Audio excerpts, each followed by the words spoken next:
If you're looking for educational videos on the history of Arabic calligraphy, then this video is for you.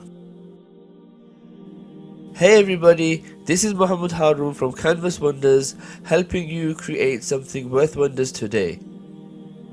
I created this compilation of the Holy Quran's video series for those that want to know how the Quran was preserved and finally compiled in the form of a book. This particular video will briefly inform you on the procedure used during the Khilafah of Uthman and Ali radiallahu ta'ala anhuma. When Sayyidina Uthman radiallahu ta'ala anhu became the Khalifa, Islam had already spread the far-flung lands of Byzantine and Iran. People embracing Islam in the new areas would learn the Quran from Muslim soldiers or from traders from whom they had found the blessings of Islam. Also, the Quran was revealed with 7 recitations, and different companions had learnt it from the Holy Prophet ﷺ according to the different modes of recitation. Hence, every companion taught the Quran to his disciples in accordance with the particular reading he had learnt from the Prophet ﷺ. In this manner, variations in recitation reached distant countries. As long as the people were aware that the Quran was revealed with 7 recitations, these variations caused no harm. But when these variations reached far out countries, and the fact that the Quran was revealed with 7 recitations could not gain due publicity, disputes amongst people started to occur.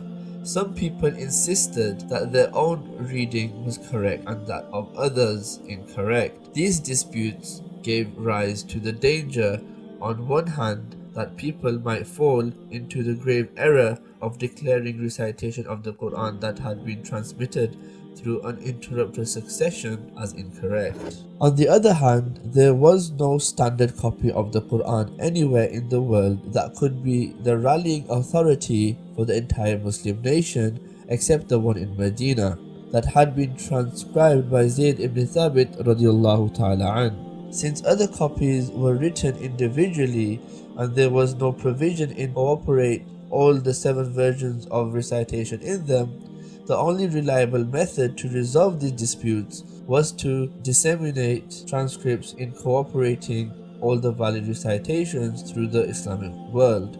Through them, Muslims could then gauge the authenticity and validity of each recitation. Sayyidina Uthman radiallahu ta'ala an accomplished this remarkable feat during the period of his caliphate.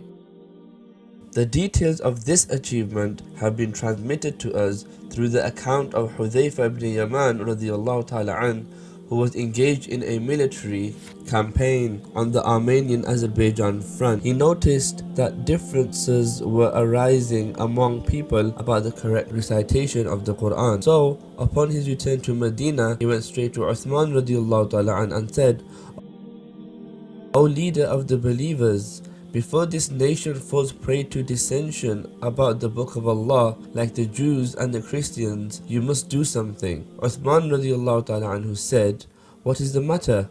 He replied, "I was on a military mission on the Armenian front, where I saw that the recitation of the people of Syria who follow that of Ubay ibn Ka'b was not known to the people of Iraq. Similarly, the people of Iraq who follow the recitation of Abdullah ibn Mas'ud radiallahu ta'ala an had not heard of the recitation made by the people of Syria. As a result, they call each other unbelievers." Sayyidina Uthman radiallahu ta'ala an had himself sensed this danger much earlier. He was informed that even in Medina, such incidents had occurred wherein someone taught the Quran according to one recitation while another teacher taught it according to a second. When the students of different teachers met together, differences would arise amongst them, and sometimes it embroiled the teachers as well, to the extent that they too declared each other's reading to be incorrect. When Hudhayfa ibn Yaman radiallahu ta'ala an drew his attention to this danger, Uthman radiallahu ta'ala an convened a meeting of esteemed companions and consulted with them. He said, "I have been informed that there are people who say to each other, My recitation is better than yours. This may be carried to the limits of blasphemy, disbelief. What is your opinion on this matter? The companions first asked Uthman radiallahu ta'ala on his thoughts. He said, my opinion is that we should unite everyone on one transcription so that no difference or division may occur. The companions approved and supported his view. Consequently, Sayyidina Uthman radiallahu ta'ala gathered the people together and addressed them by saying, you all live so close to me in Medina and yet refuse to accept each other and differ with one another in respect of the recitation of the Quran. It is obvious, therefore, that those who are far away from me must be falsifying and disapproving each other much more strongly. Thereafter, let everyone join together to prepare a copy of the Quran to follow, which should be obligatory for all. For this purpose, Uthman radiallahu ta'ala sent a message to Sayyidina Hafsa radiallahu ta'ala anha, requesting her for the manuscripts of the Quranic text prepared during the time of Abu Bakr radiallahu ta'ala and which she had in her custody. He promised that they would be returned to her after they had been copied down. She agreed and sent them to him. He then formed a group of 4 companions comprising of Zayd ibn Thabit, Abdullah ibn Zubair, Sa'ad ibn al-As, and Abdurrahman ibn al-Harith ibn Hisham radiallahu ta'ala anhum ajma'in. The group was entrusted with the task of making several transcripts from the original copy compiled by Sayyidina Abu Bakr radiallahu ta'ala with the surahs also arranged in sequence. Of the 4, Zayd was from Ansar, while the other 3 were from Quraysh. Therefore, Sayyidina Uthman radiallahu ta'ala anhu said to them, if you and Zayd differ anywhere in the Quran, that is, differ as to how a certain letter should be written, write it in the language of the Quraysh, because the Quran has been revealed in their language. This task was essentially entrusted to the above mentioned 4 persons, but subsequently other companions also were called upon to assist them, so that according to Ibn Abi Dawood, their number rose to 12. Those included Ubay ibn Ka'ab, Kathir ibn Afla, Malik ibn Amir, Sayyidina Anas ibn Malik, and Abdullah ibn Abbas radiallahu ta'ala anhum ajma'in. This group of companions performed the following functions in connection with the transcription of the Holy Quran. First, in the transcript prepared during the period of Abu Bakr radiallahu ta'ala the surahs were not arranged in sequence. Rather, each surah was compiled separately. This group of companions proceeded to arrange them in their proper sequence as part of a single transcript. Second, the verses of the Quran were written to accommodate all the successive uninterrupted recitations in the script. Therefore, no dots or diacritical marks were placed on them so that they could be read in accordance with all the valid recitations. For instance, they wrote this word so that it could be read as both No Shiruha and Nu Shizuha, because both the recitations are correct. Third, until that time, only one copy of the Quran existed that was complete, authentic standard, and collectively attested by the entire Ummah. They prepared several transcripts of the newly written copy of the Quran. It is generally believed that Sayyidina Uthman radiallahu ta'ala had 5 transcripts prepared, but Abu Hatim al-Sijistani has stated that a total 7 transcripts were prepared. Of those, 1 was sent to Mecca and 1 each to Syria, Yemen, Bahrain, Basra and Kufa, while 1 was preserved in Medina.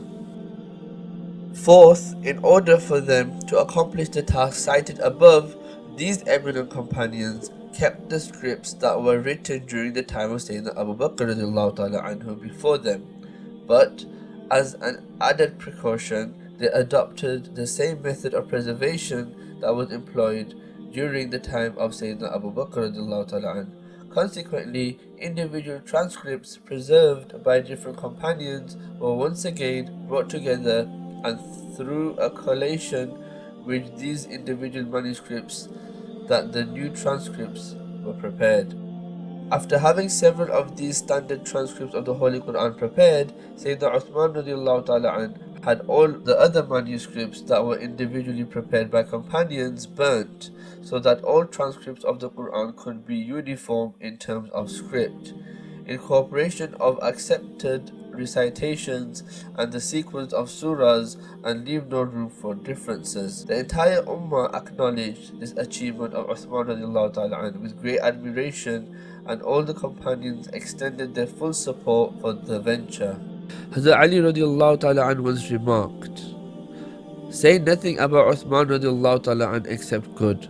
By Allah, whatever he did in connection with the transcription of the Quran was done in the presence of all of us and with our advice and counsel." After the achievement of Sayyidina Uthman radiallahu ta'ala an, the Ummah reached a consensus that it is not permissible to write the text of the Holy Quran in any manner other than the one adopted by him.